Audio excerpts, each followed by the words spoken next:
Hello, Gray, fellow podcast host. Where am I? Hello. Hi. Did you know that there are some games coming out on my birthday? Oh no. Oh god. Is this like an end of the world thing? I don't know what you mean. Like a dark omen? Is this like... No. Oh. I thought it was one of those things where it was like, if a video game from... No. You know, okay. Releases on her birthday. Are you ready It'll be... for the games? It'll spell the end of time. Go ahead. All right. Final Fantasy VII Remake Intergrade. Intergrade. Well, technically just DLC. Go ahead. Again, whatever. also, Ninja Gaiden Master Collection. A re-release? All right, you know what? Is that it? Listen here, you motherfucker. Yeah, they're the only two to come out on my birthday. Well, Ninja Gaiden is good, and Final Fantasy VII Remake was pretty good. Hopefully that Intergrade. Lots of people like Final Fantasy VII. Yeah, true, and that remake was good, so hopefully Intergrade is good. Yeah, and it will be because I'm awesome. That doesn't, those two things cannot correspond. That makes no sense. Yes! I must understand. Have you played Knockout City yet? Knockout City! Come get the freebie at the Knockout City. Dude, it looks lame. We were going to play that, but we played Dying Light instead. Yeah, because I said it looks lame. Okay. Does that look fun to you, dude? I mean, honestly, it looks kind of generic, but I also understand that doesn't mean it's not fun.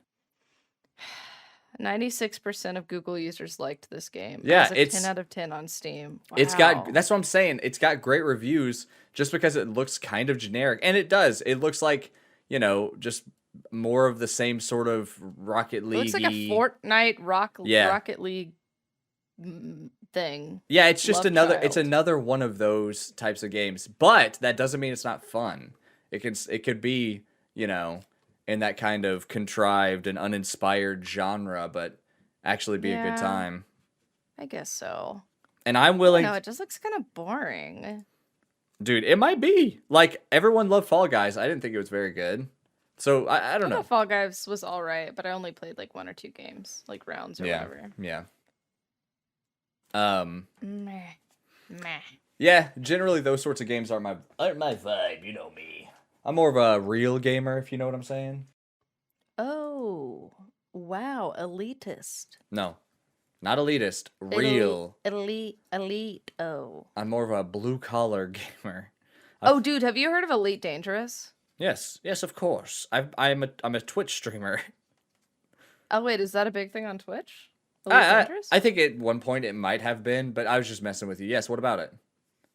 They released a thing on the 19th. It's like where you can actually walk around on planets now.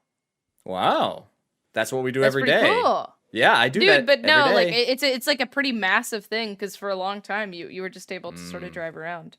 That's true. And your little space-o ship. The lame bullshit of flying fighter ships through space. No, it was really fun though. On the ground. Oh, dude, no. Elite Dangerous was super fucking fun. No, I know. That sounds awesome. Flying around and shit. I don't want to walk. It was fucking dope. Don't get but me. But no, it'd be super cool to like land on a planet and like walk around and explore it. Does that not sound cool? I'm shaking my head vigorously. I didn't want to get off the skateboard in Tony Hawk. I don't want to get out of the ship in Elite Dangerous. Let me fucking ride the ship like a skateboard, goddammit.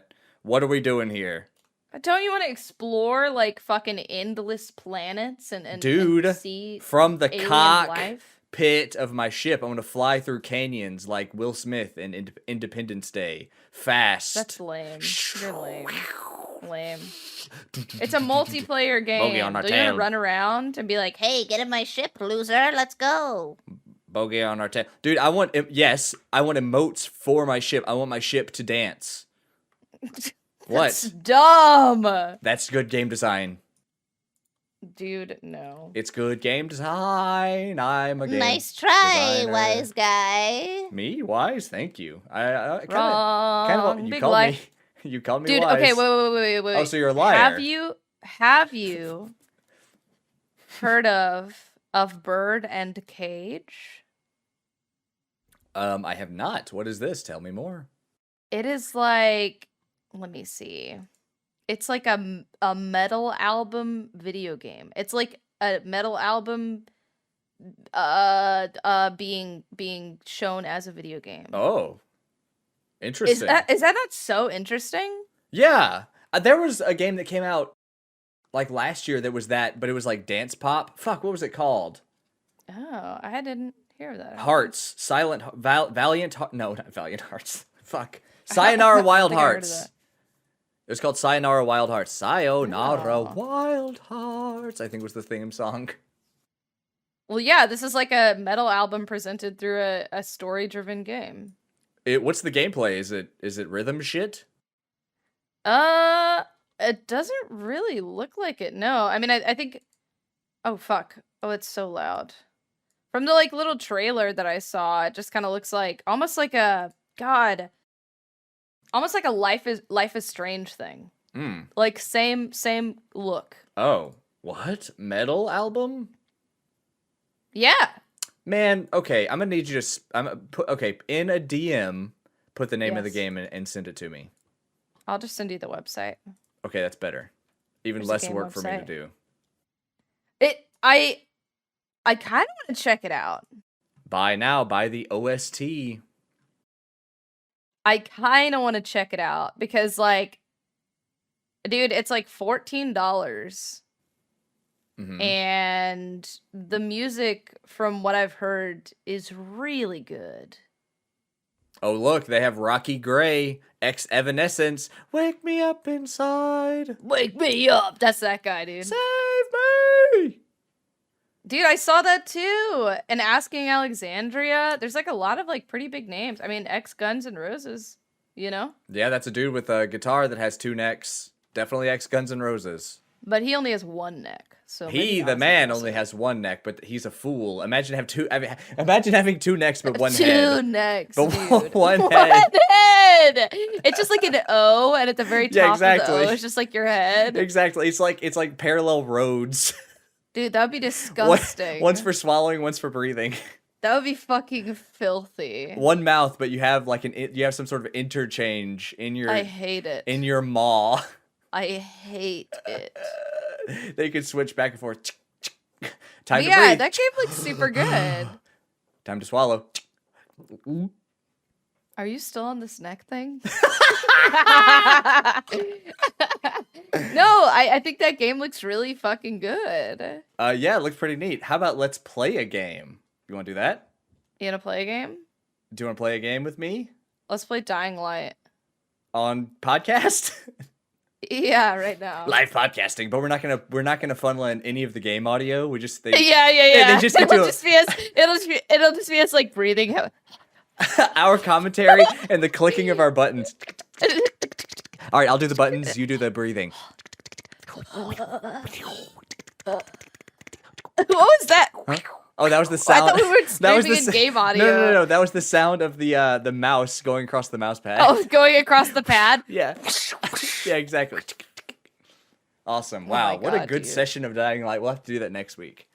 That was fucking good, most definitely. Dying Light live on pod. Who else podcasts like this? We're different.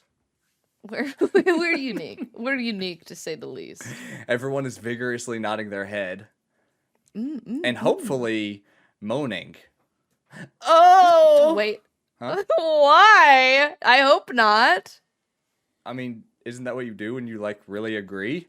Like you're standing No. you're standing in line to see our favorite baseball team, the Athletics. And the man comes over the speaker and says, "Who loves the Athletics?" And everyone goes, "Oh!" nodding their head. They just moan. An entire crowd of people nodding, going, Dude, that "Oh!" would be fucking scary. Oh my god. Dude, everyone's talking about Days Gone. Isn't that just what zombies do? They just Oh, walk around going, fuck. "Oh!" But dude, I'm imagining like really like sexual moaning. Like that sounds fucking scary as shit. Like, "Ee!" that kind of stuff. No, that's not scary. That's not a sexual moan. Like, ooh. Yeah, that's it. That's it. Ooh. Like mildly impressed. I vigorously agree. Ooh. Oh. Ooh. Gorsh. Again. Okay, so I in the little Uncouth thing in the Discord, Bone Zone Discord, somebody was Wait. talking about last week's episode. Wait. Yes? We were gonna play a game. What? We were gonna play a game, you and I. The Dying Light thing. Oh shit! Oh, you were being serious. Yeah. Wait. Let me get this out first. Let me get this out first. Yeah. In the Discord, in the Uncouth channel. I think there's something wrong with my microphone. Shut the fuck up, dude. What? Somebody brought up a kung fu game. It's called Sifu, and it looks really good. Sifu. What the fuck did you just say? Spell that shit again. Spell it again. No. The letter S, the letter I, the letter F, and then the letter U. Remember when I told you that? Oh, go ahead. Nope. Remember when I told you that? All right, let's play the game. Selective deafness. Okay, what's this game that you're talking about? Yeah, Sifu. Yeah, they announced that at was that a State of Play or some shit back in a different month? This is my first time hearing about it. It looked pretty cool. I completely forgot about it when we were talking about it. It looks really great. Yeah, it looks honestly looks a lot more interesting than Absolver. It looks good. It's the same studio, yeah? Yeah, and they maintained Slow clap? the similar art style and the really hard-hitting strikes, which I appreciate. Based on the gameplay trailer that we saw. But it looks more interesting insofar as whatever sort of story they're trying to tell. I can't tell from a trailer, but yeah, me too. Yeah, it looks good. Game. I'm gonna bare my soul. Okay. Yeah. Tell me. I don't remember the game. Oh fuck, dude. You come up with one. Really? I'm not creative. True. Okay.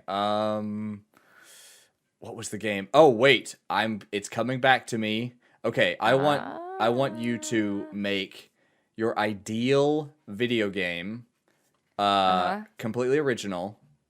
So no I don't want to hear any oh, you got to take Link and put him in there with fucking Master Chief and they're going to take down Darth Vader. I don't want to hear anything. Okay. Not a good game concept, but sure, I won't do that. Hang on, I wasn't finished pitching it. But wait, no, listen, actually, I'm kind of offended now, so I'm going to finish my pitch. Yeah, sorry, I wasn't done, miss. So... yeah. So pitch a completely made-up game? Yes, but, it can be of any sort of reasonable budget. So, nothing greater than, what a Rockstar game costs. So don't make I want an infinite space, land on every world, have sex with every species. Nothing like that. Make it make sense. Why? Because Why can't I do that? Why can't I have sex with every species? You could do that. You could do that now, but you would get arrested very quickly. Also, I would snitch. I would tell. I would tell on you. You're a fucking asshole, dude. I don't want you to do that to the poor goats or whatever the fuck. What if they were asking for it? You got Goat Translator? Yes. Let me see. I mean, this is my game, so. Well, you'll get to reveal this evidence in court, so. In court, fuck. Yeah, they had a translation caller on. They were like, "Yes, please," and they were nodding their heads and moaning. Oh God, you make me sick. All right, goats are regal creatures. All right, they have long relationships. Dude, they're not regal. They have goats are fucking goatees. Terrifying. Dude, they have beards and they look cool. Goats are scary. Eyes are their pupils are sideways and fucked up and squished. Okay, one more stipulation on the video game that you have to craft. It has to have goat involvement. Oh my God. In a major way. It could be there could be an anthropomorphic animal, a goat. Dude, why does it have to involve goats? That completely ruins my game idea. No. That's the wrinkle that makes the creative brilliance flow. I mean, that's true. Creativity does thrive under constraint. Yes, in today's constraint, goats. All right. You think anyone's ever started their day saying, "You know what, ladies and gentlemen, today's constraint is goats. All right, moving on. to my day. Absolute goats. Gotta all nonsense. be all about goats. We got goats. What's that, Joe? Yeah, that's right. I Goat. said goats. All right, okay, here we go. I'm Are you ready? Here we go. For my game pit? Oh my god. So you are in a fantastical land, right? Very fantastical, and all sorts of crazy species running around, so all sorts of anthropomorphic creatures. Mm-hmm. There's lots of large cities.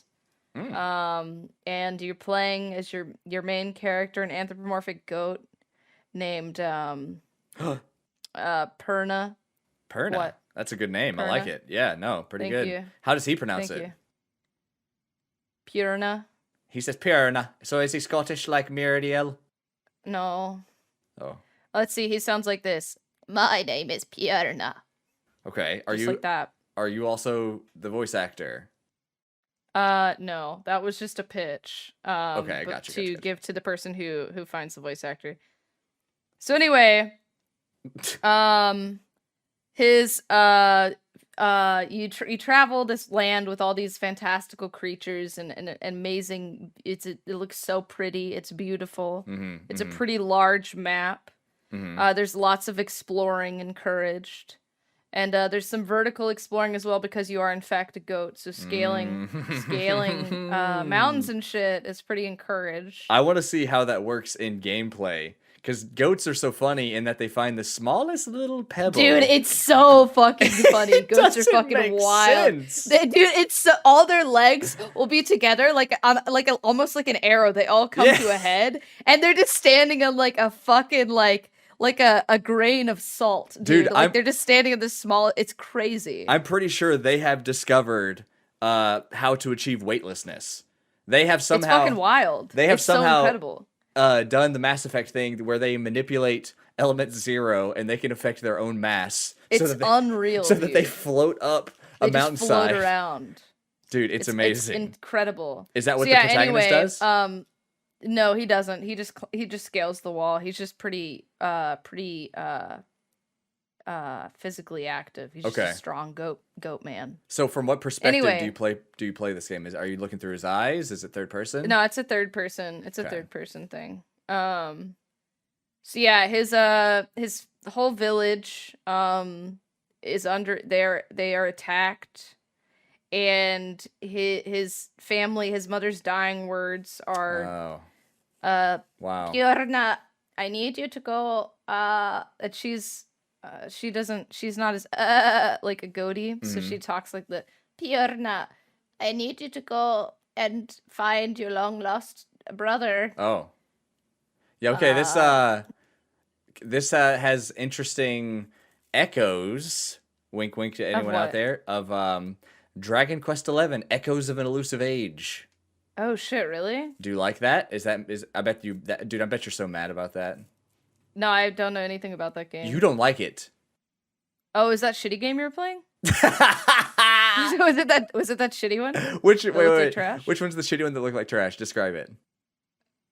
You're playing as like this really fucking generic looking voiceless protagonist with a really flamboyant guy with a whip. Then there's some hot bitch named Jade or some shit. Yes. And she describes as the shitty game. Yeah, that's the shitty game. It just looked really lame. It looked kind of boring. But I didn't play it. I didn't play it, but it did look pretty boring. I don't know. That's so fucking funny. Is that the thing? Are you looking for your brother in that game? No, you're not. You just start in a small village and it gets ransacked. But I just want to ask one question about this game you're developing also. Right. Yeah. What about a soundtrack? Is there one? Yeah, of course. Is it good? Yeah, it would be very good. It would be sort of like otherworldly and very interesting, especially like going into each of the towns and villages. Can you hum the main each theme? One would be... yeah, give me... Oh, fuck. All right, I'll catch you in. A 1, a 2, a 1, 2, 3, 4. Dude, you clipped bad. No one heard that. Try again. A 1, a 2, a 1, 2, 3, 4. Ba, ba, Yeah. da, da, da, da. Ah. Was that good? That's pretty good, yeah. Okay. I was kind of remixing. All right, so, Okay, so that's like your opening. So that's what plays during the opening scene when you're sort of panning over the village. That's the main theme of your starting village. I gotta say, village. yeah, this is a beautiful shot. This is a beautiful shot in my head. I like. Yeah, it would be really, really pretty, and it shows like all of the townsfolk like smiling and laughing. Dude, and like children, like a big sexy goat like throwing a bag of seed over his shoulder and like wiping the sweat off off his like brow. a really, really like, and he has like a no shirt on, and he's got a long goatee. He's got like some joggers on. Yeah, that sounds good. That sounds pretty fucking good. And then, like we need the sexy like Lola Bunny equivalent goat. Oh yeah, dude, of course. For us yeah, to there's romance. tons. Yes, good. So anyway, yeah, his mom is like, please find your long-lost brother. Oh, right, My the one bad regret stuff. is that I never reached out to him and reconnected, and this is your only family. So this is like your driving thing as you're trying to find your brother. And she gives you like a little hint in that he's escaped to like the super cyberpunky cat city. Oh. It's like a super, like, because you're coming from like a pretty whatever, like a sort of a farmy town, but there's like a city of like, well, it's primarily cats. It was founded as like a cat city, but like there's a ton of different species of anthropomorphic people there. Are they all segregated like this? Like the goat people live there. Okay. No. There's no segregation. I mean, of course, there's like sort of like the slummy areas, and there's like a bit of racism and that sort of thing. Of course. Sure. But for the most part, they're pretty chill with one another. There's some issues with like predators versus prey, but like for the most part, it's pretty cool. Wolves. They haven't gone vegan yet. No, they haven't gone vegan yet. There's like a big black market sort of thing for like meat for like the predators. Oh, okay. Meat. So this isn't like some sort of bean meat. Some sort of impossible. No, this is like, no, dude, not like that's what you can find like on the surface pretty much, but like in the black market you can find like actual like that makes sense. From like murder victims. Dude, the anteater, he's like a butcher, right? The anteater is the butcher. Yeah, there's like a butcher and he like black markets off like corpses and shit. And he's like, he takes a look at the bloodhound who comes in. He's like, "Hey, buddy, I bet you like a taste of the good old red stuff." Dude, I'm actually kind of getting excited for this game. Let's make it. All right, so it's going to be called Purna's Travels. Purna's Travels. I mean, it's just an idea. We can workshop it. It doesn't have to be. Yeah, we can workshop that. We can make it the name of the overarching like world, like the planet they're on. Oh, Purna's Travels is the name of the planet they live on? No. I'm saying we could make the This name is of my the daughter. game, Her name is Earth. Planet. Her name is Earth. She's beautiful. What'd you say? All right, so yeah, I'm done with this game. Okay. Yeah. Okay, sweet. No. Listen, people are gonna get so excited about this game that's not even being workshopped or any developed at all. They're gonna get so excited and they're gonna stop listening. That's not true. Because they're going to want it so fucking bad, and they're gonna be fucking angry that I didn't extrapolate on it further. I think they're gonna be so happy and so overjoyed of its new existence. We just gave birth to a beautiful, new creation, a new fictional universe. You and I, right here today, right here. That's pretty. Well, Isn't actually, that it was amazing? all me. You motherfucker! Not true. I added the anteater. I added the Oh, stipulations. fuck off. I added the anteater. So all you came up with was the Dragon Quest XI story that's been done a million times. Fuck you literally dude. Just came up with Purna. That's the only thing you came up with. I came up with literally everything else. I came up with a big sexy man. Oh my god. Dude, this is my story and I'm sticking to it. Fuck you, dude. Listen, if anybody develops the game with this story in mind, I would like you to reach out to me and we'll talk. No. We can't become enemies over this. Listen, this is starting too early. This is starting way too early. No, I'm just saying, like, I want to get royalties for this. Okay, but also me. That's all. No, me too. All right, I will let you know when I get that email. Great. I'll let you know. No, I promise. that's not true. Okay, listen. We all know who steers this fucking just ship email around Uncouth. here. Just email the Uncouth email. Okay, since he's fucking fair, untrustworthy. fair, even though he's the fucking liar and lies about Full Metal Alchemist. You lied about the wisdom thing earlier. You called me wise, and I said thank you, and you said, "Oh, I was lying." So which is it? Am I wise or were you lying? Liar. That was called a joke. No, that was a joke. This is real. No sense of humor. This I'm is sorry, fucking dude, real. This is really sad. This is real. No, I'm sorry. I'm sorry you don't have a sense of humor. I feel really bad. I honestly pity you. I have so much pity in my heart for you. Oh, great. Here we go. It's okay. Daughter of devil. No. Wow. Listen, this is something that you can grow out of. Okay, you can develop a decent sense of humor. It'll be fine. Listen, I'm tired of you riding on my coattails to success. I'm gonna take this fucking ship all the way to fucking. I'm gonna go to Mars. Fucking top. I'm gonna find Prothean technology. I'm gonna unlock the keys to faster than light travel. Okay, so you are Mass Effect. Uncouth is me, and I'm leaving this planet. I'm getting the fuck out of here. Oh, fuck. Okay, that was a good game. I'm actually so. very, very shocked with how quickly I came up with that. I thought I was gonna do some bullshit, but that actually sounded kind of good. Yeah, I gotta be honest. The part where you threw me was the cyberpunk cat town. Oh, I'd say cyberpunk. It's just like it's definitely way more modern than like the humble, wholesome village he came from. Gotcha. The rural sort of upbringing. It's Because just like a way more modern, like technologically advanced city that's like way, way more populated. Okay, I was imagining the village as. I thought this was a fantasy story. That is fantasy, but like there's definitely. I mean, it's just like going like somewhere super rural and then like going into a big city. Except like I feel like it would be like times 12.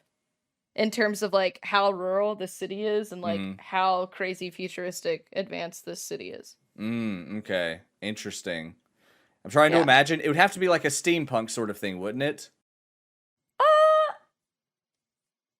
Yeah. I could see that. I could see that. Steampunk cats. It's a pretty good idea. Steampunk. Could you imagine? Ooh, steampunk cats is a good idea, Steampunk cats, they have mustaches and monocles and shit. They walk around with top hats. That would be fucking cool. And they say shit like, my oil is low. Wait, why are they saying what oil? He's doing some sort of crank on some sort of device that has a million brass pipes and steam going everywhere. And he's like, hey Fitzgerald, I need more oil over here, Fitzgerald. He's doing the crank. And Fitzgerald walks by and says, "Hey, I'm walking here. I'm walking here." That's all he says. Woke up this morning. Got some gabagoo. Myself a gun. What are you talking about? What was that? I fucking hate you, dude. Fuck you. Woke up this morning, got myself a gun. That's how the song goes. Got myself a gun. That's how the real song goes. Yeah. Oh, dude, I like the real song is non-existent for me anymore. I don't even know the real song. I only know. That's how it goes. Version. It's woke up this morning, got yourself a gun. Some gabaga. Yeah. Man, I'm just thinking about Purna right now. Dude, I that's what I'm saying. I'm kind of excited for this game. Man, who do we want to contact about this? All right, let's think about it. Okay, let's just go through. Nintendo? Okay. No. Okay. Do we want to contact Koei Tecmo? Can we do like BioWare? Fucking no, dude. The last game they put out was Why? Anthem. Oh, I don't know any. Listen, this is a fucking video games is what have you done for me lately? They did Anthem recently. I can't trust them with shit. I don't even know what is Anthem. Dude. Anthem is the destruction of the hope that I had for BioWare still being good. Aww. That's sad, dude. It fucking sucks. Let's see, what's a good studio that does like some really solid like RPG. Wait, who did Oh shit, I guess Nintendo did do Breath of the Wild. They did Breath of the Wild, didn't they? Yep. I guess we could reach out to Nintendo, but then we would have to deal with like being exclusive on like Nintendo consoles, and that would sort of. I'm not interested. Not interested. No one's gonna buy it. If it's not a Mario or a Zelda, no one wants to buy a Nintendo thing. You don't think so? No, I don't feel that very strongly. I'm just talking shit. Oh, okay. We could do CD Projekt Red. They made that brilliant and beautiful Cyberpunk. Okay, I didn't play it, but it looks like shit. Super buggy and shit. But The Witcher 3 was really good, so maybe they could redeem themselves. Or instead, we could just get Larian. They made Divinity Original Sin 2. That's not the kind of game I need to play that. I need to play that. Greatest co-op game ever made. Yeah. Who else? All right. So what kind of vibe are we going for? Is this how like deep of an RPG is this? You're kind of on the deep end of deep RPGs right now with Disco Elysium. And then I would say like the shallow end is like Mass Effect 2, right? Because it's pretty actiony. Okay. So I would say pretty deep. I would say the action is fairly standard, fairly regular. I mean, it's definitely not going to be shooter. True. Yeah. I would say there's no guns. That'll be another stipulation. There are no guns in this world. Oh, dude, I have an idea. it'll be like it could be like in Japan where there are like no guns except for that one dude who's breaking all the laws. And in this case, it's some like fucking some big oh dude, fat... he'd be like an underworld fucking like yes, like mob boss with like and a blunderbuss. Dude, yeah, he would be in the big cat city, and dude. he would have like his top scientists working on making weapons of mass destruction, Particularly and anti-goat. everybody else has to use like no, not anti-goat. Why not? It could be a goat genophage. Why would he? No, that's terrible. I don't want to make it. That's sad. I mean, we gotta have some human drama. We could workshop it. We could workshop it. Yeah, that's a good point. We could workshop it. It'll be fine. Man, this is a good idea. Blunderbuss 1. There's like just a couple guys that have a gun, and you know they're especially fucked up. I need to write this down. Wait, I can just listen to this again. Never mind. Even more permanent podcasting. Brilliant. Oh man. Well, cool. Let's see. Disco Elysium is still excellent. I'm super enjoying it. I still have not made it up to the place. So let me ask you this. Yes. I have a question. Uh-huh. Why did you... How do I say this? Hang on. Yep. If I conjugate the verb, start streaming. Why did I start streaming? Yes, thank you for saying it better than me. I started streaming because the person that I was with at the time was not spending very much time with me, and I thought it would be beneficial for me to find a way to entertain myself. Okay. I think that's why. I mean, I've always liked video games, obviously, and I was into YouTube for a super long time. And it was something that was always sort of in the back of my mind, like I should start streaming, whatever. And yeah, I mean, that was just kind of the time where it was like, well, it's the evening and this person is doing this other thing, playing Rocket League or whatever. I don't want to bug him, so I guess I'll play games and play video games for the too. internet. Yeah. Well, yeah, and like I don't know, like Twitch has been such a fucking excellent platform for me. Like I met you obviously, but I've met so many fucking wonderful people through Twitch, and like so many great experiences have come from it. And that was kind of my hope when getting into it. It would be that, because I was also at like sort of a weird spot where like I wasn't really stoked with like my friends. They didn't really get out and do much, and of course it was like still peak COVID. Yeah, big pandemic. So yeah, so like I was just like, well, like maybe now would be like a good time to try and like sort of meet some more people in a safe way, like online, and make friends and do something that I enjoy doing anyway, playing video games and talking to people. Interesting. And it's been great. So why did you start with The Witcher? God, that's a good question. Why did I start with The Witcher? I don't know. I think how'd you find out about it? I mean, I'd heard about The Witcher for forever. Like, everybody said such good things about The Witcher, and it's something that I was always like, I'll play it. And I bought it years prior to starting streaming or whatever.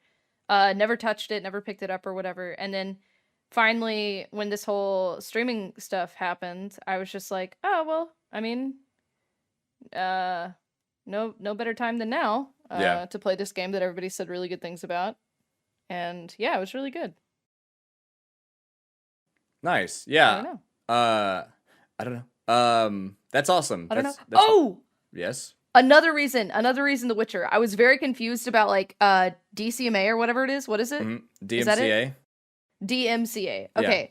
Yeah. I was super fuzzy on like how that worked. I didn't know if you would get like claims on like your VODs, which is why I didn't save my VODs for a long time too. Right. And I remember CD Projekt Red being like really vehement and like about hey, like, stream our game. Like, they were super like, please stream our stuff, you know, like, we don't care at all. Like, and so I was just like, well, I mean, I've heard great things about this game, and also, like, I know for a fact that this one is okay to play. Interesting. Wow, that was a big reason. Dude, that's so fascinating, and it further illustrates how poorly Twitch has communicated to its streamers, like, the policies around that stuff, and even at that point in time, like there's stuff that's happened even since then, as far as like DMCA strikes and people, having their channels taken down and stuff, and Twitch just kind of drags their fucking feet because they don't want to have the music industry fight, because Twitch is something. It's kind of a losing battle, dude. Oh, for sure. Twitch is something for Amazon to make a little money on the side. They don't want to dump it. Yes. This is speculation, but I don't think they want to dump a ton of money into Twitch. They just wanted to help make them money. Yeah, generate income with like a hands-off sort of like passive income thing. Right. I totally agree. They bought Twitch to make money. They're not going to invest a ton of money trying to fight the music industry and change, right, laws around how you can stream music just for Twitch streamers. So the hope is that there really is no hope on that front. We can just just try to be careful with this sort of games that we stream, and stream games like The Witcher, I guess. Yeah, I mean, I still don't really know what's cool and like what's not. There's no like resource for me to look at, and it's not like video games are typically even transparent about that sort of thing either, It's absolute horseshit. When I streamed Kingdom Hearts, they always start with this really dramatic song and cutscene. Those songs were all out of the VODs were always muted.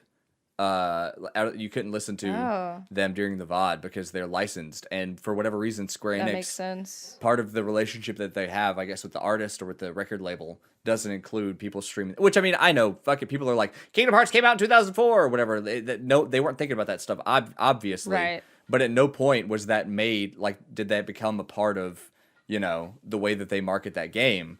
Streamers being able to stream it without getting fucking mutes on their VODs and shit. So it's really frustrating. Like, even my point is that game companies with the music in their games. I'm not even talking about music that like plays on the radio. Like when you play GTA and Kendrick Lamar comes on the radio and they mute that. Like, I understand why they're doing it. I still think it's horse shit, but it's not even that level. Like, sometimes you'll just play a video game, and Square Enix is notorious, and like just one of the songs in the game gets muted because they, for whatever reason, I don't know. They haven't worked out how that stuff should work, I guess, for That's interesting. streamers. Yeah. No, I mean, that's honestly, and I kind of encountered the same thing with YouTube. It's sort of daunting. It's a little scary to put out some content and be like, oh, well, this song or whatever would be really cool. I'm not directly profiting from this thing that, I'm just playing this song in the background while I'm doing whatever.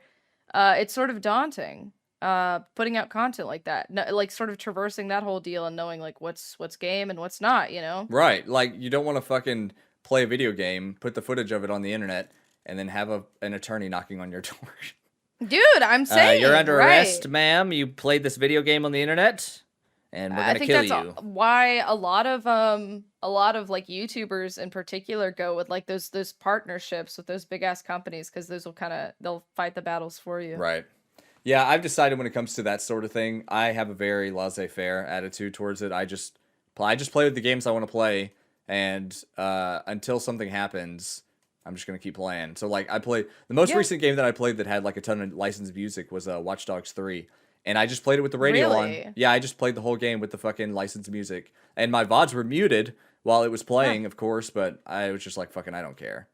I've never gotten an email from Twitch that's like, you stop doing that now, so continue muting my VODs. I don't fucking care.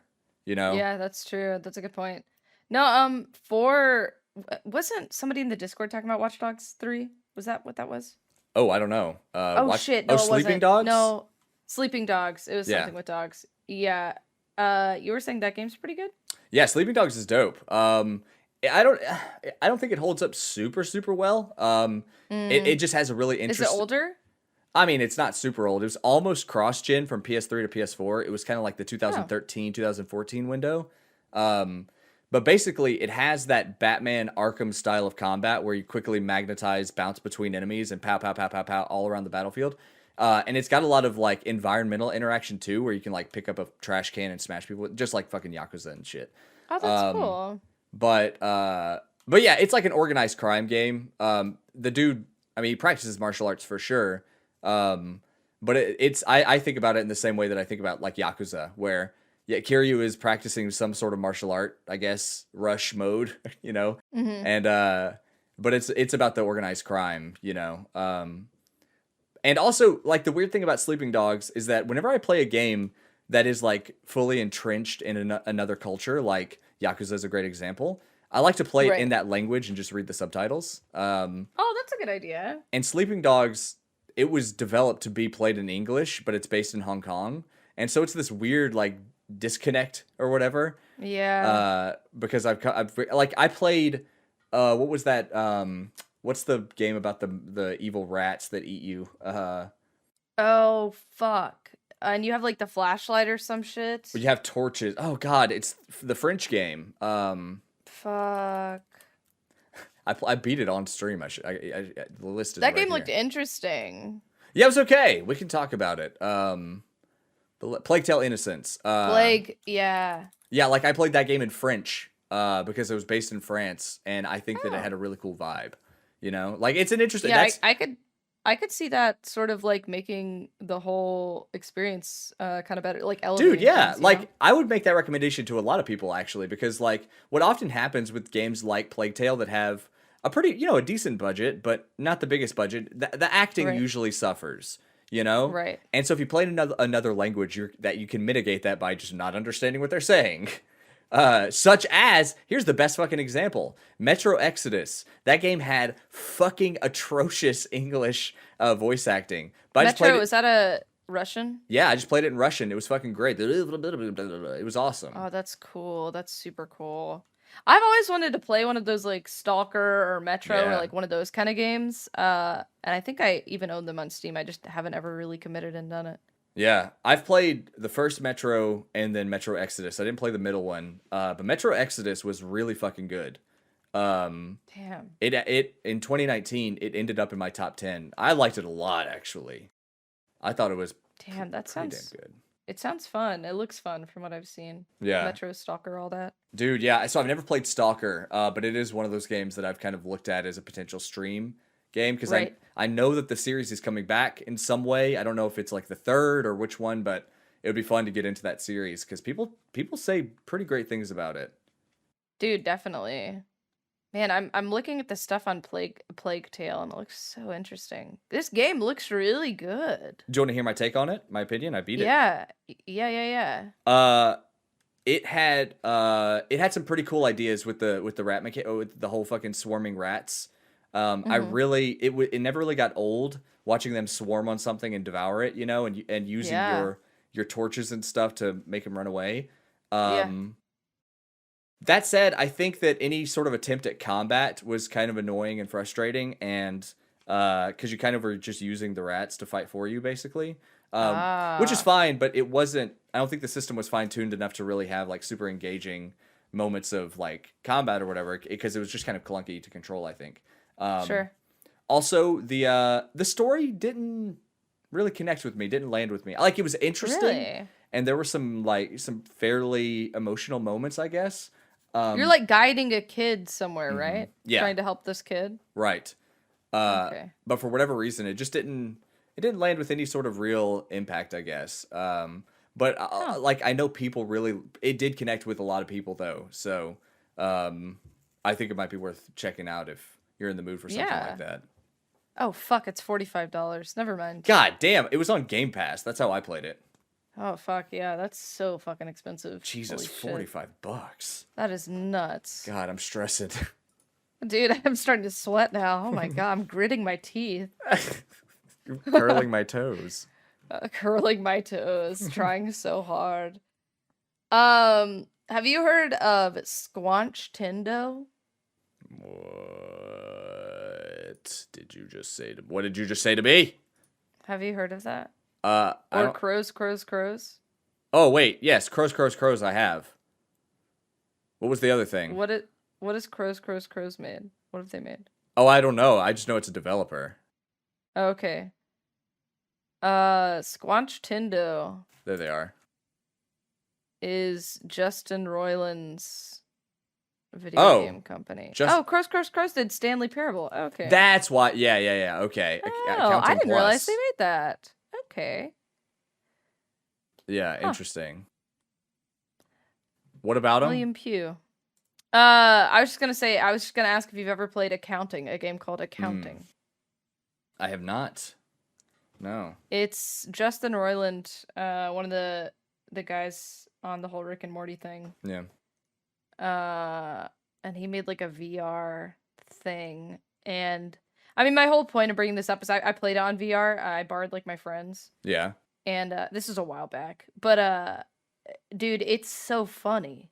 Like, really? I feel like comedy in video games is sort of an unexplored medium, you know? In the traditional sense, yes, but I think that I think the Hitman games are fucking hilarious.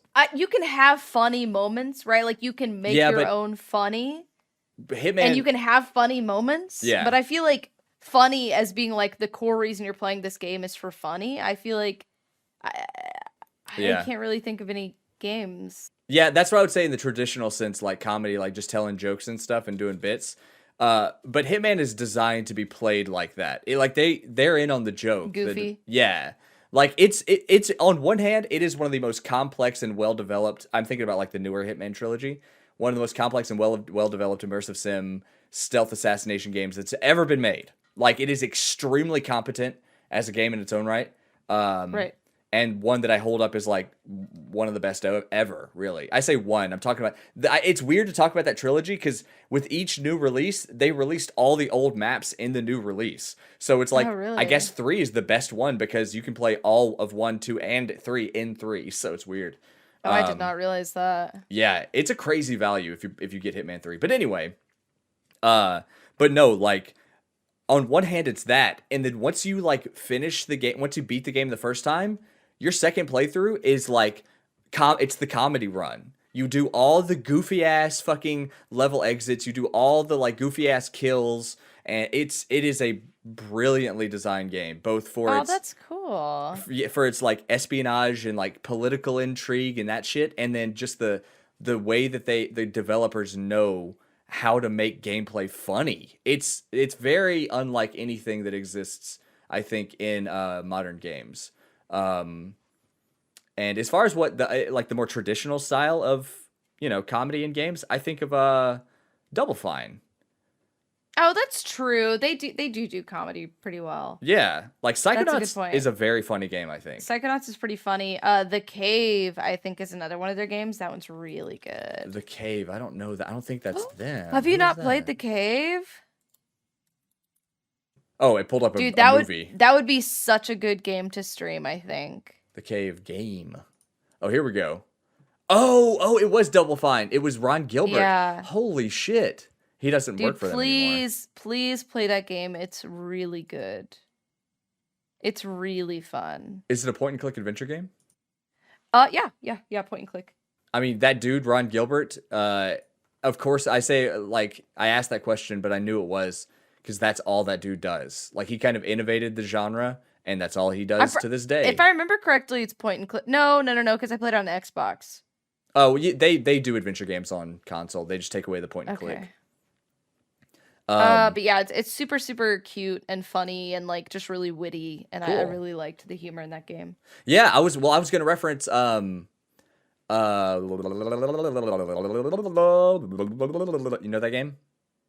Yeah, it's a really good one. Grim Fandango. I think that's a very funny game. Oh, I haven't played that, but I've heard good things about it. Dude, yeah, I know you like adventure games. How do you feel about point and click adventure games specifically? Oh, I like them. I like them fine. You liked There's No Game Wrong Dimension quite a bit, didn't you? No, that game. I am sure that guy worked really hard in the game. I was not a fan, and I will say nothing else. And because I don't want to hurt anybody's feelings. Dude, that is like the great sin that you have committed as a content creator. Dude, okay, this is something we can talk about. I actually find it very funny, and I'll never forget it. I kind of love that whole bit. What? Just that game and you. I think it's hilarious. I am not a fan, and that's all I'm saying. There's more to it, dude. That's not the end of the fucking bit. I'm sure I could rant about it offline, but I'm not going to do that here. I did not enjoy that game. Watching part of that game. Yes. Dude, when you were streaming that, okay, another thing that's like kind of fully fucked up about that game is like Dude, no game have I ever seen so many people trying to spoil the game or backseat the game than that fucking game. Yeah, that... It was fucking wild. You had, like, what, 5 different people at one point, coming in and being like, oh, pick up the pickaxe or some you know? Yeah, it's incredibly frustrating. I don't like doing puzzles on Twitch at all because people feel the need to solve them for you, and it drives me insane. Yeah. Dude, no, it's super fucking annoying. Like, let me experience the game. Yeah, exactly. I really like puzzle games. I don't think I've played one since I've started streaming, because I don't like how chat is when you play one. They get on my fucking nerves. But I don't know. That's just one thing that, like, as a streamer, I'm pretty belligerent about the games I stream. Like, I just stream whatever the fuck I want type thing. Yeah. But I'm not going to stream that because, like, There Is No Game Wrong Dimension is it's not even a puzzle game. It's a point-and-click adventure game, which has puzzles. It's mostly puzzles. But when I say puzzle game, I'm thinking about something like The Witness, or what's that other one that came out that was really good? The Talos Experiment, that sort of thing. Oh, is that one? I think I know which one. Talos. That's the one where, like, the whole conceit is you're redirecting lasers through, like, these old structures that have, like, fallen over. Talos Principle. Talos Principle. Oh, yes, my bad. Okay, I keep seeing this on Steam, but I haven't played it. It's good. I like it. Dude, this looks like a stock Unity game. What the fuck? Well, I mean, it's about the puzzles. The puzzles are very well designed. Okay. I'm sure a lot. No, I mean, I say that because I literally think Unity has a demo when you download Unity that looks just fucking like this with this little robot guy. Interesting. I was actually just about to say they might just use assets from the store. Who fucking knows? Wait, I wonder if it was Unity. Oh, weird. I'd have to look. But anyway, but that's beside the point. Yeah, streaming puzzle games, it's just fucking annoying. Yeah. Fuck. I've been stuck on this since Hitman. I've played some of one Hitman game, but I can't remember which Hitman it was. Describe it to me. I'll help. Yeah. There was like a theater, like opera house sort of thing, and you have to go into the back to kill the guy. Blood Money. Yeah. Dude, I think that was it. Blood Money. Before the new trilogy and, like, that whole bundle, the Blood Money was the best one. It might still be the best one. Blood Money is fucking awesome. It was so fun and funny, dude. Bro, there was like this ongoing joke with my friend and I when we played it, and in that, like, fucking theater place, in the theater, in the theater, there's this guy who's standing in the back and he'll, like, take your coat or whatever. He's, like, in the little booth, and he says he says it in the stupidest way. He's like, "Can I please take your jacket, sir?" But he just, like, says it so fucking dumb. And, like, we would just, like, do variations on that. It was so fucking That's so funny. That I have a friend that I have a similar joke from Blood Money with. And it's the first episode, it's like the old, like, boardwalk, like, Ferris wheel, fairgrounds or whatever. Oh, yes. And they teach you how to fucking flick the coin and everything in that level. Right. Anyway, as soon as you get into the main building, you're sneaking around and shit, and there's a guy in the center of the room, and they have him strapped to a chair or strapped to something, and they're, like, pouring gasoline, or they're gonna stab him. I can't remember. They're threatening to kill him. And, like, they're all kind of standing around, and you're supposed to engage with that in some way. But the guy just sits in the chair just going, "Help me. Help me. And he's on, like, a 30-second loop. He'll stop, and it'll be quiet. And then it'll be the exact same voice clip. Help me. Help me. Dude, it's so... I know that over the years, I've added extreme, like, layers of funny to it, that it's not really that fucking funny. But in the moment, dude, when we were kids... That's it. We thought it was the funniest fucking thing that we had ever seen, dude. Blood Money is so good. Dude, Hitman 3 is coming out this year, apparently. Hitman 3 was out, and I beat it. It's so it's already good. out? Yes. Oh, shit. Okay. You should play it. You should play the whole trilogy, all the maps on stream. That'd be fucking great. Oh, because 3 has all of the maps on it, huh? Yeah, I mean, you have to buy, like, the super edition to get all that shit, but maybe it'll go on sale one day or something. Dude, I would love to play Hitman on stream. I feel like that'd be such a fun game to stream. Yeah. Dude, that'd be awesome.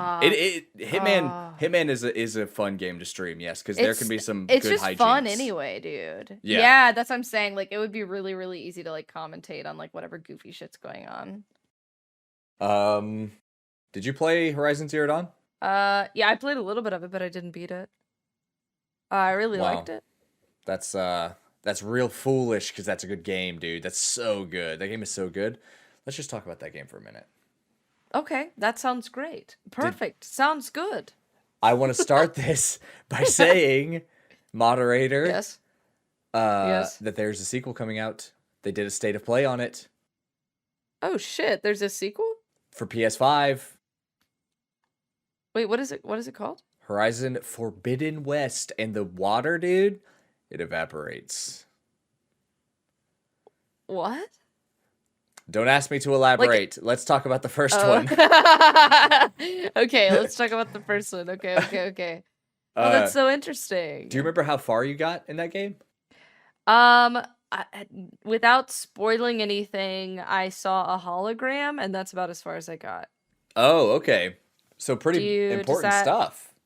Yes. Wow. Okay. So that happened, and I don't know. I feel like I could have probably beaten it, but I was just so engaged with like the combat. The combat's super fun in that game. Yeah, dude. Just shooting your bow and arrow and like blowing up these big ass monsters, these big like mechanical like animals and shit. It was a lot of fun. So good. I'm so surprised you didn't finish it though, because you were not far from the end. Really? You may have had like a quarter of the game left to play, shit. Or so. Maybe I'm misremembering. Damn. But that sounds about right. So dude, interesting. We were talking about like streaming history. So yes. my first go around with Twitch was back in 2017. I only did it for a few months, and one of the games, actually the only game that I played to completion in that time was Horizon Zero Dawn. Really? Yeah. Oh wow. I streamed 3 games in those few months: Horizon, Nier Automata, and Breath of the Wild. Weirdly enough. Oh fuck! You streamed Breath of the Wild, really? Oh yes, and I also streamed Hellscape: Blades of Sinua's Sacrifice. What's it called? Spellblade. Hellsword. Hellblade. Sinua's Sacrifice. Yes. Was that game good, dude? I really want to play that game. I liked it. It was pretty creepy. I streamed Horizon Zero Dawn and that to completion. Those are the only 2 games I beat in that time. But yeah, Hellblade was it was pretty good. It was definitely I would say this: God of War, the reboot, reminded me of Hellblade quite a bit. In the combat, you think? In the combat and in the traversal. Weirdly enough, because Hellblade came out first. But they had very similar vibes. They were both based in kind of Nordic mythology. I totally get that vibe in terms of the combat. Is very reminiscent of God of War. I feel like, dude, my thing with this game that like really, really fucking makes me want to play it is like I fucking love that like mental illness is a massive part of the game, because I cannot think of another game where like kind of like mental illness or like sort of your mental state is put like center stage like that. You know? Right. That's so fucking. That's Dude, so Disco innovative Elysium. And creative to me. Oh, Disco Elysium. That's a good point. Yeah, no, it's it was a cool game. It was definitely a cool game. I appreciated. It seemed like it had a lot of universe and lore that it didn't want to share, which is fine for a setup sort of game. I totally for think like, that's cool. Yeah, that's totally. They've announced a second. Have you seen the trailer for the second? Yeah, it's fantastic. Dude, that trailer looks fucking gnarly. Like it looks so good. You really need to play Hellblade. Like I liked Hellblade quite a bit. People really, really loved it. I didn't love it to the degree that a lot of people did, but I thought it was really, really solid. Like a strong 8 out of 10 for me ish. I mean, that's pretty fucking good, dude. Yeah, it was good. It was good. Like my gripes were pretty minor. But that's a great stream game. I beat it on stream. And yeah, Horizon Zero Dawn, I played the ultra hard difficulty. It was actually a replay. I'd already beaten it in my own time, and I liked it so much, I was like, fuck it, let's do it again on stream on the fucking super hard shit. Oh, that's cool. Yeah, I just put Hellblade on my to-play list for Twitch. Dude, oh, sick. That's awesome. Dude, I keep forgetting about that game. Yeah, it's supposed to not be super long. It's kind of like a puzzle. There's like some puzzly elements too, right? Or no? No? Pardon me. A fun thing to edit out in the podcast. I was drinking my water. Go through a lot of water, I do. Go through a lot of water, I do. Go through a lot of water, I do. Go through plenty of bottles of water, I do. Yeah, it was, in fact, that's another good God of War connection where, like, God of War was far more cinematic and open. I'm not trying to say they're the exact same game, but kind of from a gameplay design perspective, they're very similar in that you have these little combat arenas where you do the combat challenges, and then those are separated by stretches of quiet sort of dialogue or introspection, and then you do a puzzle, and then you do another combat arena. It was very much like God of War in that sense, but the difference being that Senua is like pretty linear from A to Z, beginning to end, whereas it's not super open, like you're kind of like shuffled down the hallway sort of deal. Yeah, and the combat is very, it feels a lot like God of War. But one of my bigger gripes was that it didn't seem like there's a ton of variety in the enemies. And like it's not, a huge expansive game. It's pretty focused, so that wasn't a huge deal for me. But I would like to see that sort of whatever the malignant force, whatever that is. I thought it was like her fighting her inner demons. I thought that was the whole thing. Yeah, it is. I think it's most certainly one of those games where if there is a true meaning behind it, it's fairly oblique, and like I think you're supposed to take kind of what you want from it.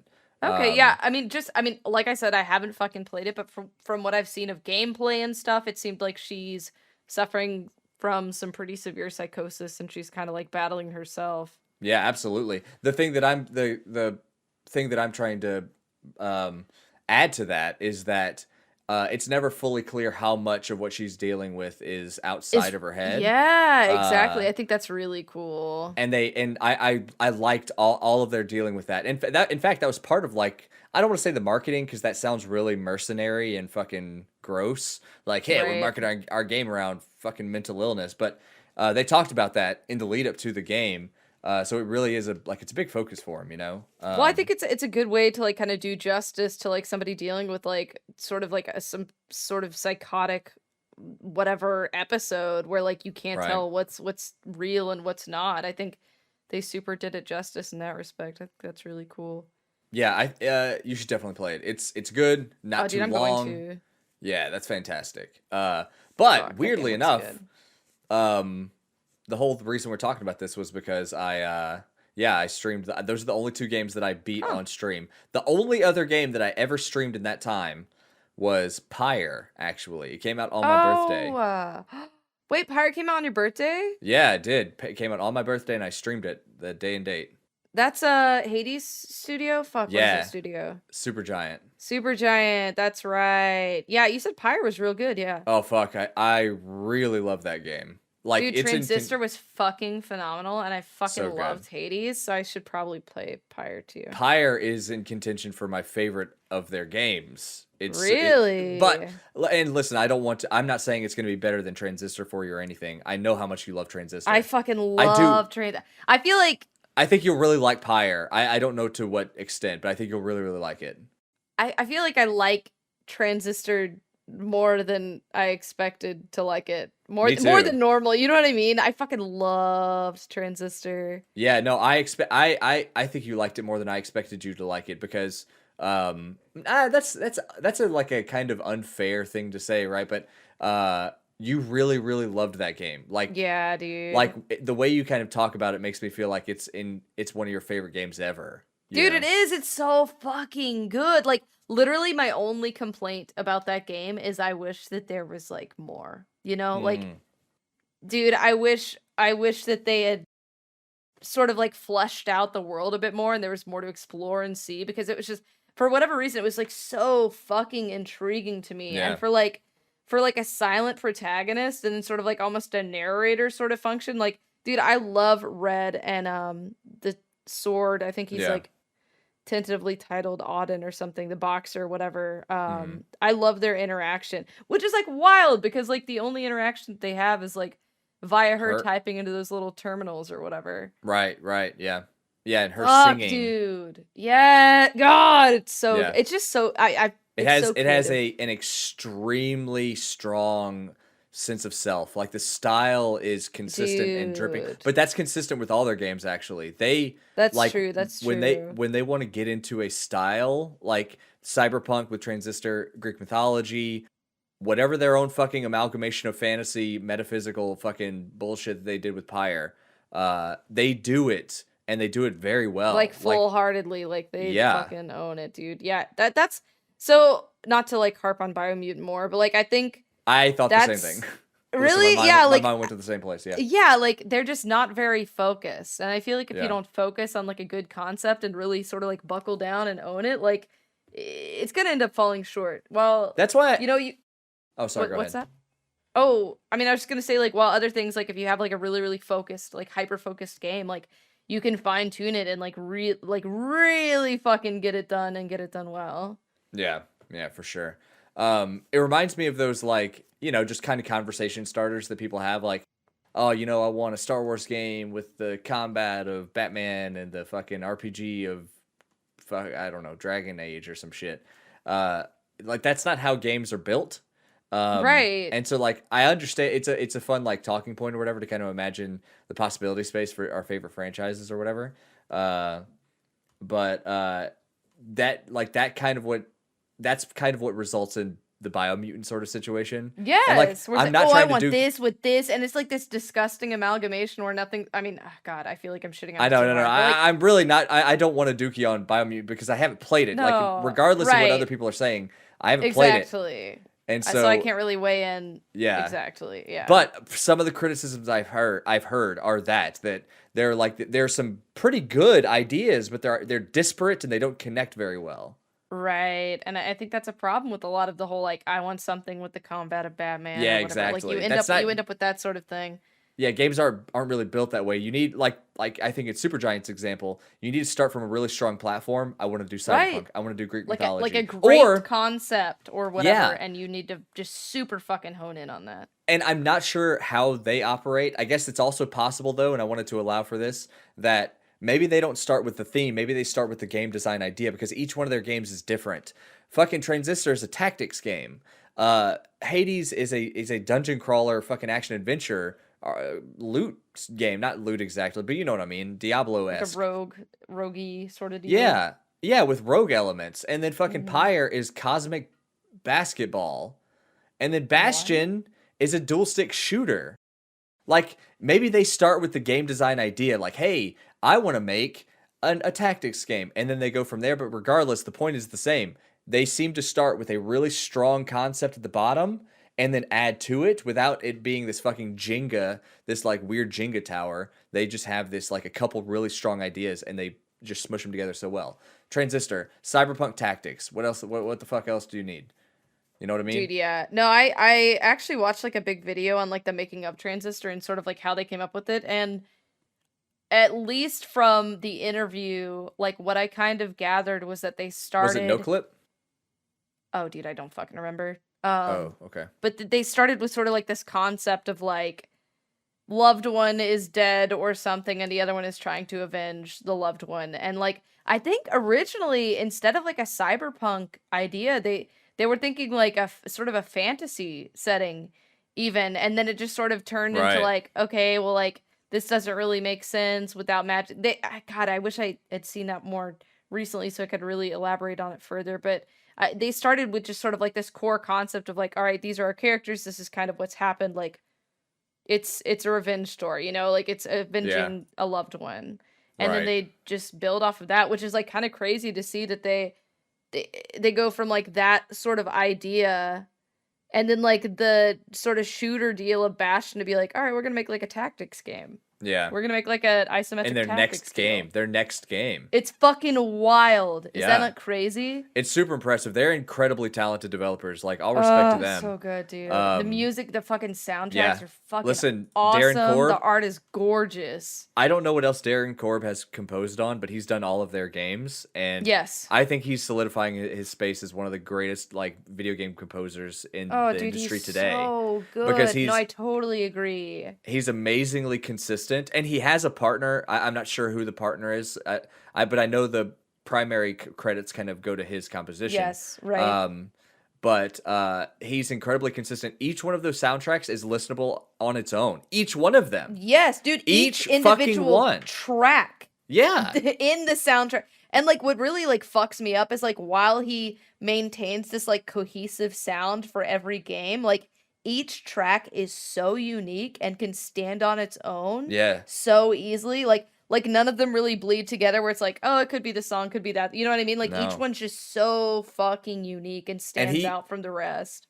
They do the really, really tricky thing, which is they often incorporate lyrics into their vocals or into their video game soundtracks. And that can either go really well or really poorly. There's not very much middle space, because I've definitely heard soundtracks that have great vocals, Persona, Nier, several come to mind, but I've also heard those that when they add the vocals, it starts to sound like bullshit. Xenoblade Chronicles X, this is something that comes to mind. So like there's not a whole lot of space for fucking it up when it comes to adding vocals to your video game soundtrack, but they fucking nail it every time they do. Yeah, like I think I haven't played Bastion, but there's a song that I listen to actually pretty fucking often from that. Build a Wall or something. Mm-hmm. Have you played Bastion? Dude, yeah. I've played wall. the only one of their games I haven't played more than once is actually Transistor. Fuck. Yeah. Yep. But I've played Bastion twice. I've played Pyre twice. I've started another playthrough of Pyre, but that I didn't finish. And then, well, Hades, it's a fucking roguelike. Yeah. But no, like Build That Wall was like really, really fucking good. That's the only one that well, no, there's some other ones that have lyrics as well, like vocals. Right. Transistor like had a huge like heavy focus on like vocals in the tracks because the main character, I guess, was an artist, whatever, a singer, singer. And then Hades had like quite a bit as well with like the addition of what was that guy's name? Fucking singy guy and Eurydice. Oh gosh. Eurydice? Wait, Orpheus. Is that it? Orpheus, that's it. Orpheus. That's it, so like Orpheus is like the whole like fucking singy guy strumming on his little harp, and Eurydice is like obviously an excellent vocalist as well. And I think that's how they just like they know that they can do like vocal tracks well. So I feel like they find excuses to integrate those sort of things into their games. And I mean it fucking works obviously. Extremely. And I can't speak on Pyre. I literally know nothing about Pyre. Dude, what is this basketball shit? What? No, like that's the best sort of like easy comparison I can make, but don't get too hung up on it. I kind of want you to go into it completely blind. Yeah. No, me too. That's why I haven't really looked too much into it because you've spoken pretty highly of it. I'm tempted to tell you everything about it so that you love it before you go play it. No, dude, no. We'll do a game club. It's so good. At the very fucking least, at the very fucking least, I'm gonna send you some tracks to listen to, some soundtrack. I'm down for that. I'm super down for that. To get the vibe and like you go into the game. I know what you like as far as adventure games and RPGs and action and that sort of thing, Transistor and all that. So there are elements to Pyre that I know you'll really like, and I'm really interested. I'm really interested to see how you take the primary quote unquote combat mechanic or system, because Pyre is set up much differently than any of their other games. It has a completely different sort of loop, I guess. Yeah. I don't want to say too much, dude. Dude, no, it's good. I totally trust you. I think it's going to be a fucking great game because I'm going to say this one thing and then I'll stop. Yes.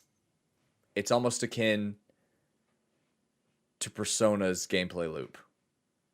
Oh, interesting. With like dungeons? Don't take that too far. Once you play the game, you'll understand exactly how that connection is made. Okay. Well, dude, I trust you. The recommendation of Disco Elysium is very much appreciated, and I'm fucking in love with that game. Did you? Yeah, dude. You recommend Transistor? Yes. I know I had to play it for that podcast. I didn't realize that you'd recommend. I did like a Transistor podcast with Oh shit! By the way, I need to shout them out. Spelunkers. I was recently on a podcast ranking Pokemon. And I guess I've also done the Transistor podcast. I feel like I've done... Oh, yeah, the Game of the Year podcast as well. If anybody is looking for another video... So many. If anyone's looking for another video game podcast, Splunkers is really good. You should check them out. Yes, I can endorse them as well. I've been on the Game of the Year podcast. I've been on an episode of Gotta Rank 'Em All as well. You're a liar.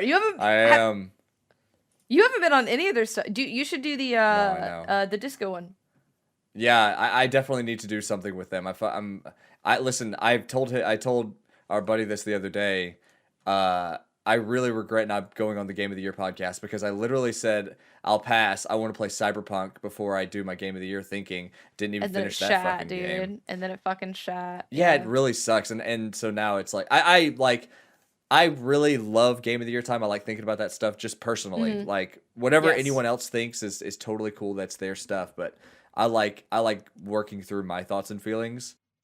Yeah. You know, about games and shit. And I don't know. It would have been fun to do that. But anyway, But yes. Yeah. Shout out to them. They're great guys. So I had forgotten about the Transistor thing, or the podcast specifically. Yes. But I remember it having been brought up at some point early I think you're right. on. I think you're right. Yes. Early on in our whatever friendship. Yeah. Because I tried to talk. Oh, because we were playing Hades. Everyone was playing Hades. That's right. Yeah, it was And when the big Hades hype. Yeah, and so every time I talked to someone about Hades, I wanted to make sure, because Hades blew up in a way that none of their other games did. I wanted to make sure. Hades was huge, dude. I wanted every fan of Hades to know that they have 3 other games that are just as fucking good. Dude, yeah. Good in different ways, too. Yeah, exactly. Like, each one can stand on their own. Correct, dude. I 100% Just like the agree. sounds, the tracks in each of the soundtracks. That's so incredible. I struggle to think of another studio that's batting 100 like them. They don't have a misstep. Shit. No, not at all. Everything that they've made is fucking art. It's fucking beautiful, dude. 4 games and 4 like really fucking great games. Like massive successes. Yeah. It's honestly fucking incredible. If you look at their like Metacritic average, it's so fucking high. It's like 89, 90, just average. That's just their average video game. Dude. That's super fucking high. Like Supergiant. Yeah, they're a fucking super impressive, great studio. I fucking love Supergiant. And you know what's really cool, man, is that they're like one of their founders, like their main writer guy. His name is Greg Kasavin. He was one of the like original GameSpot writers. Really? Yeah, he was there reviewing games in the like Nintendo 64 era, way back in the fucking day. Yeah, he eventually left GameSpot. He was like one of their, again, just like a titan, you know, and he left GameSpot and got into development and then co-founded Supergiant with some partners, the people who now make up the development team. That's so cool, dude. And he's like the writer, you know, he's the lore and character dude, guy. fucking and genius. he voices Hypnos. Does he? Yeah, that's him. Anyway. Okay. I think Darren Korb voices oh my god, I've forgotten his name. Main character Hades. Oh, Zagreus. Zagreus. I think he voices Zagreus, dude. Damn, man. How did this turn into also Logan Cunningham. Logan Cunningham. I think he does the narrator in the game that you really like. Fuck. Pyre? I think he does. Oh, no. I'm sorry. Narrator in Bastion. Dude, so you want to hear a cool thing about that? The narrator in Bastion. That was fairly innovative, what they did in that game. So when Bastion came out, like, downloadable games were still fairly, to console specifically, not PC, but downloadable games to console were still fairly fucking new. It had only been around for a couple years, maybe. Right.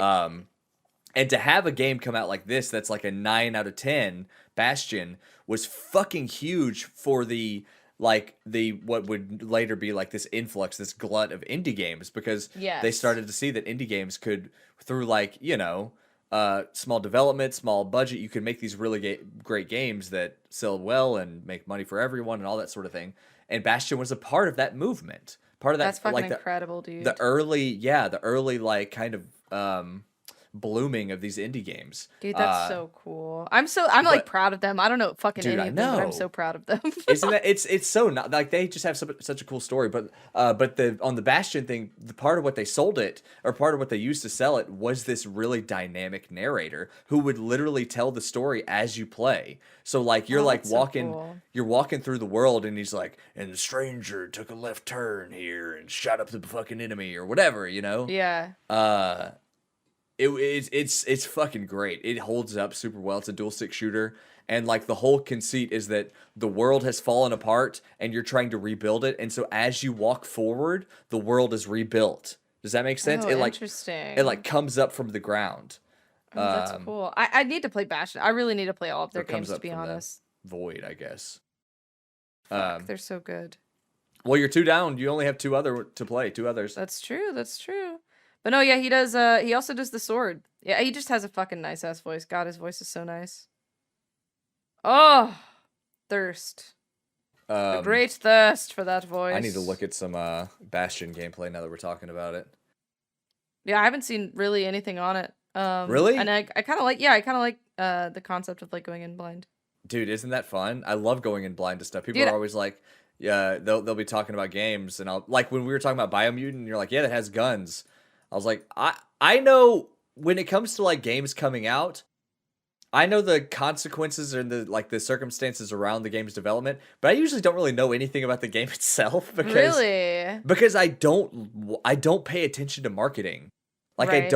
I prefer not to be sold by the people who are trying to make the money, and I'd rather be sold by the people who have no skin in the game and just do the fucking, review on the websites. Oh, for sure. No, that makes sense. Yeah, like that's literally how I make purchasing decisions. Is like if it's a game that appeals to me, of course, through its genre or whatever, and then when it comes out, do people fucking like it? Am I gonna put $60 on a piece of shit that no one likes? Right. No, I don't know. Like, I can't think of a game that is coming out that I'm excited for. Really. You want to look at some lists? Yeah, let's look at 2021 releases. Dude, Bastion is beautiful. I kind of want you to see it. It's like for a game that came out in 2007 or whatever. It's a while back, yeah. That remaster they did on last gen, I mean, it looks fucking awesome. You would have no idea it came out in those days. Oh, so nice.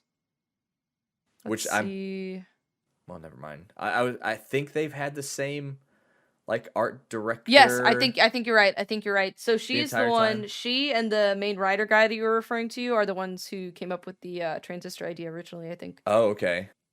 Yeah, I've looked at her stuff on Twitter before, but I wasn't sure if she'd been there. Oh, dude, she's fucking good. She's super talented. talented. Everybody in that team is super fucking talented. Yep. Oh, did you hear that? What? No. Well, my foot like ran across the leg of my chair, and I also farted at the same time, but I didn't want you to think it was my foot. I wanted to let you know it was in fact a fart. It was in fact Macheeks. Macheeks is also my favorite Pokemon. Gotta rank them all. Macheeks. Dude, ESO is coming out to PS5 and the new Xbox. That's crazy. Wait. Oh, PS5. I was like, it's already on console. Hey, can you link me? Can I get a look at this fucking list you're looking at? Yeah. Sure. Here you go. Hallelujah. Thank you, Law. All right, let's see. What month are we in? May? Oh, shit. Destroy All Humans. Oh, but I guess this technically is just coming out on Switch. It's not a new one. No, yeah. I actually played that remake on stream because I liked that game as a kid. I need to. Did you All like right, here it? we go. The remake? Yes. Yeah, it was nostalgic, but like also that game doesn't hold up super well. It's kind of fucking clunky. But it was fun. It was fun in some ways, Mostly There's for a the new nostalgia. Life is Strange? Oh, weird. I guess so. Interesting. I played that back in YouTube days. I really liked Life is Strange. Yeah, me too. I thought it was a little too like hipstery, like, you know what I mean? Yeah. I thought it was a little bit too much of that, but I thought, dude, what the fuck? Grand Theft Auto 5? For PS5? Why are you tripping? Dude, when did fucking Grand Theft Auto 5 come out? 2013. God, dude, make a new fucking game, Rockstar. They made Red Dead Where Redemption is 2. 6? No, we need Grand Theft Auto 6. Don't care. It's crazy because Red Dead 2 was 3 years ago, and we don't know what the fuck they're doing next. God, dude, they take their fucking time. I mean, their games are good, but they still take their fucking time. Their games are unbelievably good, and they cost hundreds of millions of dollars, and they take fucking years. It used to not be this way. The PS2 generation, know. You got Grand Theft Auto 3, Grand Theft Auto Vice City, Grand Theft Auto fucking San Andreas, and then you had the 4. and you had Bully that also came out at the same time. You had Manhunt. Dude, Bully's so fucking good. I love Bully. Yeah. God. Like, they were fucking putting out games, and they were all really good. Well, I know. didn't love Manhunt, which I'm not sure which Rockstar game. Manhunt? I'm I not don't going even know down anything that about fucking road. Manhunt. But yeah, about that Bully one. was amazing. Bully was unbelievably good. Fuck. That's what I want them to do next more than anything else, is get back to Bully. Oh, dude, I would fucking die for Bully. Oh, man. Shit. I streamed it. I streamed Bully, actually. Oh, I want to stream. I'm putting that on my list. I don't care. Dude. I'll do it. I don't give a shit. I don't fucking care. I'll do it right now. You're not excited for Disgaea 6 Defiance of Destiny? I've never played one of those games ever. I know it's also a television show. Is it really? I didn't know that. I think so, Disgaea is yeah. good, though. I like Is that. it? Yeah, I've never really played Oh. much of Disgaea, but they're like tactics, like Final Fantasy tactics, sort of tactics, and they're pretty fun. Oh. They're pretty fun. They're pretty good. Wait, what is this? I remember this. Oh, there's a being game announced. called I Am Jesus Christ. This is perked my Oh, interest. dude, I've seen that shit. I've seen that. It looks amazing. I bet that'd be kind of funny. They like to use bloom effects on their lenses and shit when Jesus is working his magic. Oh, so Psychonauts 2, I guess I'm pretty stoked for it. Yes. Yeah, I think that'll be really fun. Yes. Ooh. I might play that God. Skyward Sword remaster. God, Now that fucking game. I think about it, there's one game. Have you heard of a game called Stray? Yeah, Cyberpunk Cats. Yeah, it's like a puzzle game, huh? Like Purna's Cyberpunk Cats. Parness. Dude, it looks is cute. I don't know what it is. I saw the one trailer. I think it's like a little puzzle type deal. Oh, okay. Where you're like traversing this like cyberpunky city as a cat. Yeah, no, that sounds like a really cool fucking thing. Cats are very nimble. They'll be fun to control. Yeah, I think it'd be super fun. Yeah. I think the controls would be really, really dope. I got one for you. I got a game. Yes. Fun. Yes. You skipped right over it because you're a fool. Oh, rip. Deathloop. What? Deathloop. Deathloop? Deathloop. Yes. Yes. I haven't heard of that. Where is it? I don't see it. In September. It's the big orange poster with the guy running. Oh, okay. Dude, the game is gonna be look at it. fucking cool. You think so? Dude, I'm quite certain it's gonna be really good. Quite certain. I have a very strong inclination that this game is going Let to me be see. fucking Let me look good. at it. Let me look at it. Talk about another. Hey, here's a studio similar to Supergiant that's kind of batting 100. Arcane. Yeah. They haven't made a bad game. They made What did they made? Dishonored 1 and 2. They made Oh fuck. Prey. Yeah. They made Dishonored: Death of the Outsider. That's everything they've made. They've made 4 games, and they're fucking Oh, great. shit. Deathloop. Wait, so what is the whole premise of this game? It is It is Like a roguelite? it's Groundhog Day assassin hitman basically.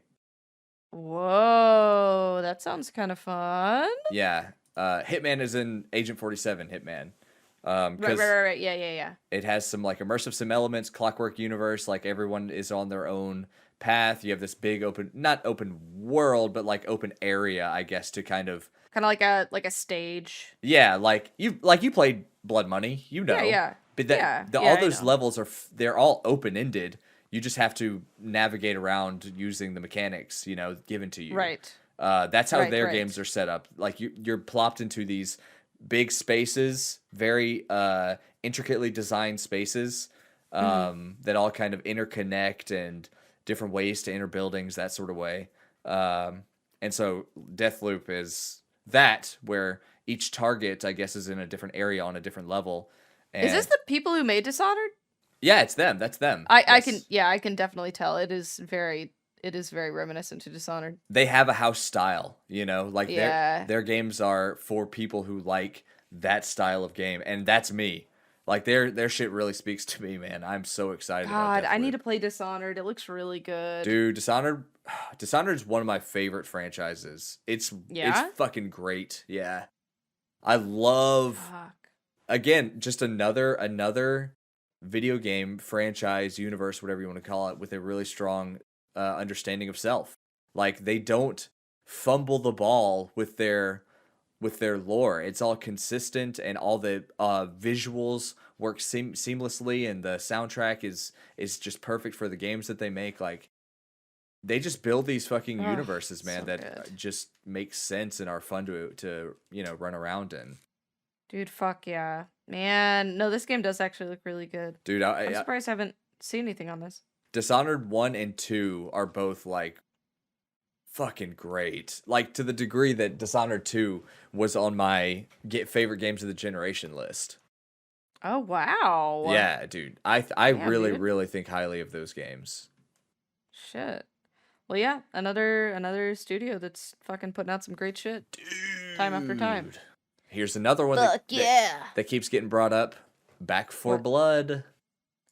Oh, the Left 4 Dead spiritual successor? Yeah, dude. Yeah. I like Left 4 Dead, dude. It's a fucking fun ass game, and Back 4 Blood looks really, really cute. Like, all the characters. I like how they've really introduced the characters this time. You know what I mean? Yeah. Like, yeah. In the last game, it's just like, I like this character because it looks cool. It sounds like these characters will actually have like different traits that will make them more useful in particular areas of combat. Dude, I don't. And to be honest, I'm pretty stoked for that. I don't know that I want that now that we're talking. Is that really a part that they're like a thing that they're kind of talking about? Yeah, if I remember correctly. I mean, from what the like little trailer that I've recently watched. Let me see. Back 4 Blood. Like, one guy, like, there's the healer chick, and I'm guessing she's gonna be more proficient with like healing. Then there's like the old lady who whatever the fuck. Then there's like the sharpshooter guy. It's almost like a class-based thing. It seems like a little bit. Gotta be honest, I'm pretty tired of class-based things.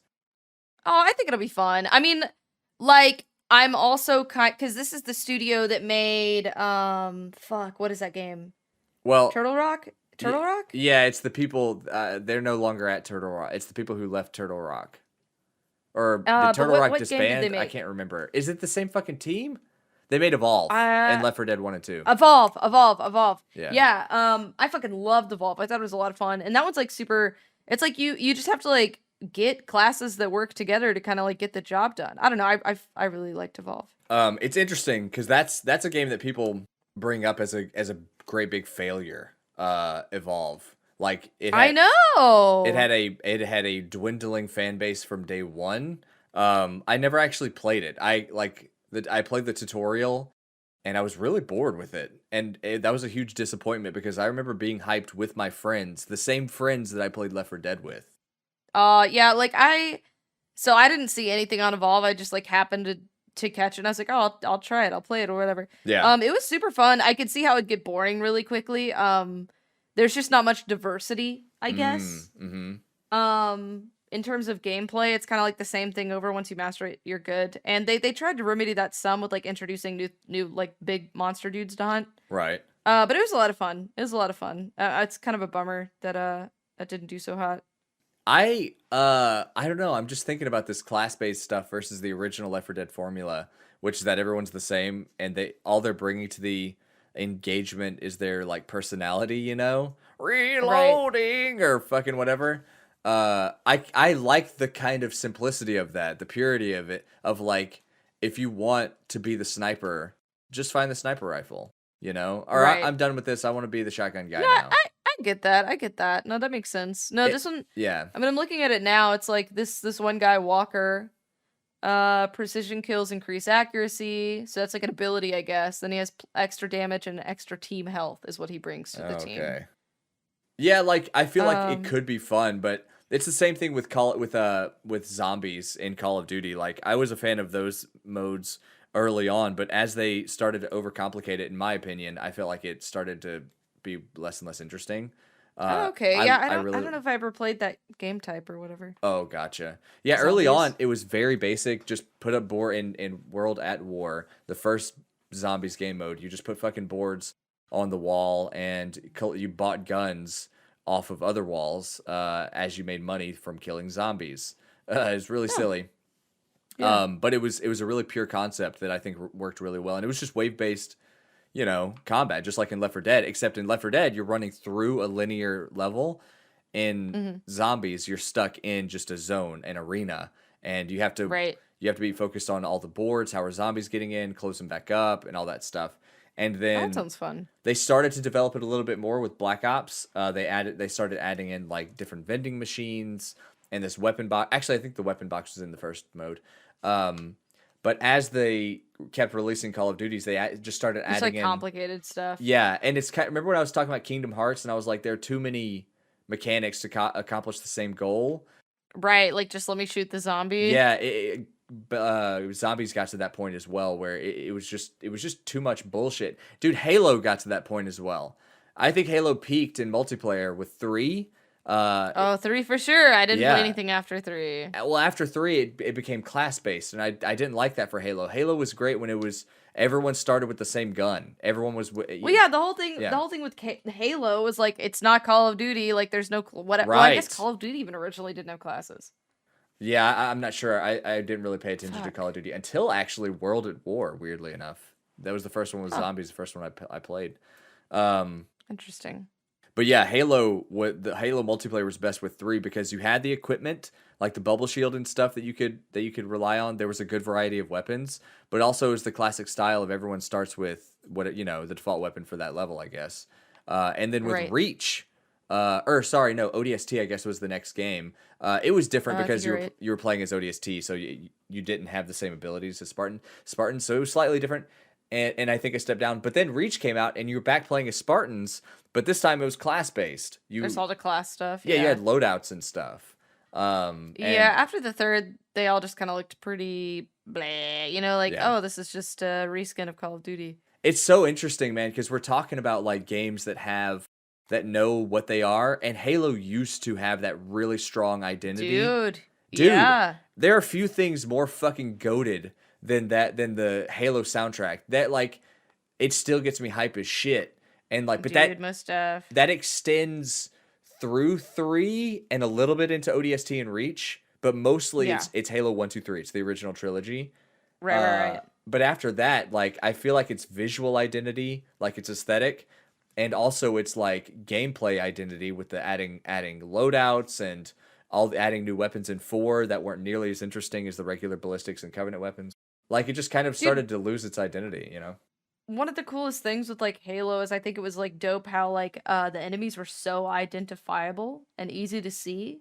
But like even remastered versions of like the initial Halos, like it gets so fuzzy, almost like their sense of self is getting fuzzy as well. Like it gets hard to see, like you can't really distinguish the enemies anymore. Everything's just like way too high def. Like I don't know. It just didn't work well as a remaster, in my opinion. I'm trying to remember which one it was that I played, the remastered one. That's so interesting because there's like around those times there was a sort of visual homogenization of like shooters. You know, everything started to become like grayish and more dark setting, and like every game. It's like you can't see shit. Every game used iron sights. They all started to homogenize. And I remember saying to you not long ago when we were talking about Uncouth.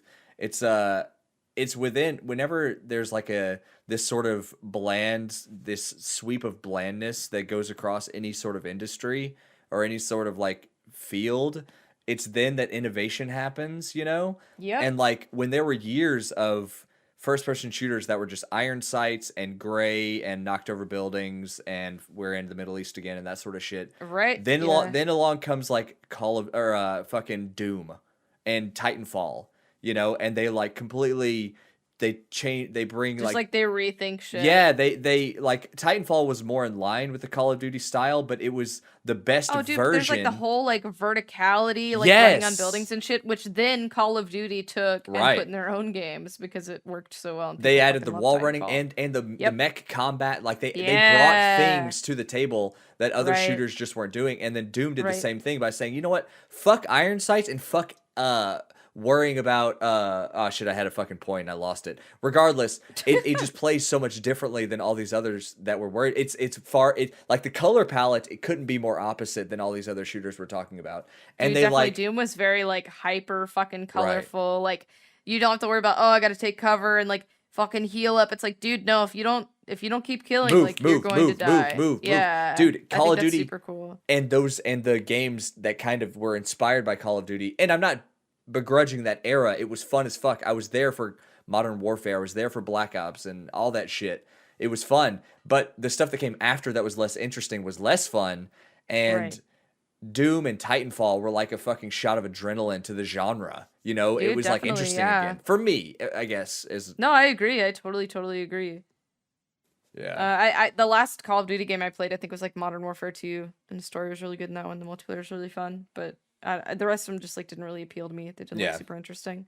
That's totally fair. I mean, this is like, we're streamers and everything, but we're not those kinds of streamers. I don't think that anyone would ever assume that if they've listened to Uncouth ever. Like, oh no, probably not. Yeah, like I like my first person shooters and stuff, but they always end for me. Whereas yeah, like I'm not clamoring at every Call of Duty release when you're at GameStop or some shit. And after I get done with like Doom, for example, doing one playthrough of the campaign, I probably won't play that game again for a very long time. Yeah. You know, like, and I know some people, they like to perfect their runs and get better times and scores and stuff with those games. Oh yeah, that's not me. Not me. Yeah, no. Not me, dude. But yeah, dude, that Horizon sequel looking good. Oh man. Fuck yeah. Well, cool.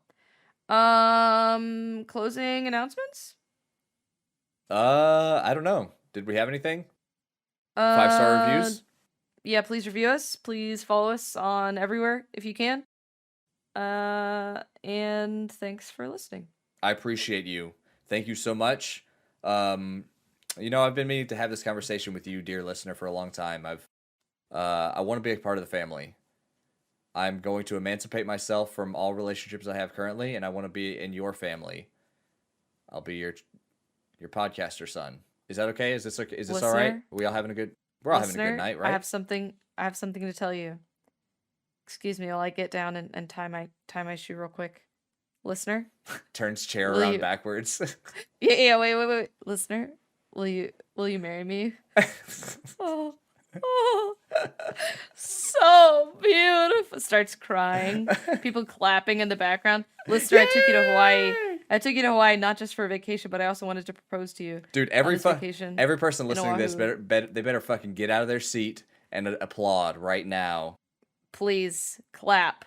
Or else no more Uncouth for you. We'll make. Look, they're already going. We'll make anti-you Uncouth sounds that you can't hear specifically. Oh, dude, yeah, anti-you in particular. There'll be more episodes.